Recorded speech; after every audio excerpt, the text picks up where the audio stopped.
তো দর্শক আসসালামু আলাইকুম। দর্শকদের প্রীতি ও শুভেচ্ছা জানিয়ে শুরু করছি আমাদের আজকের প্রতিবেদন।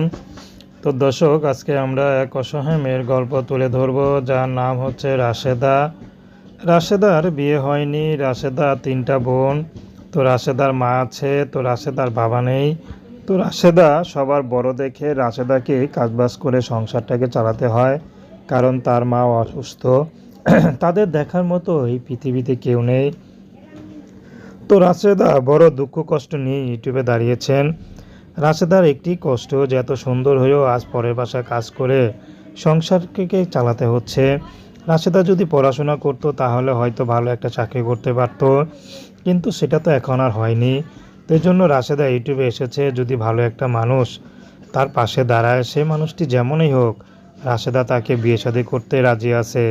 রাশেদার ব্যক্তিগত কোনো পছন্দ নেই, কোনো চাওয়া পাওয়া নেই। রাশেদা শুধু একটি কথা, যদি যে মানুষটি তাকে ভালোবেসে আপন করে নিতে পারবে, সেই মানুষটি যদি বিবাহিতও হয়, রাশেদা তাকে বিয়ে শাদী করতে রাজি আছে। তো রাশেদা এর আগে কারোর সাথে প্রেম ভালোবাসা করেনি, আর ইউটিউবও আসেনি। তো রাশেদা চাচ্ছে যদি তার দুঃখ কষ্ট শুনে কোনো মানুষের হৃদয় একটু কাঁদে, এর জন্য ইউটিউবে এসেছেন, আগে ইউটিউবে আসেনি। তো দর্শক, প্রেম ভালোবাসা, সাহায্য সহযোগিতা, বিয়ে শাদী করা একান্ত আপনাদের ব্যক্তিগত ব্যাপার। আসুন আমরা ৫ ওয়াক্ত নামাজ পড়ি। আসসালাম।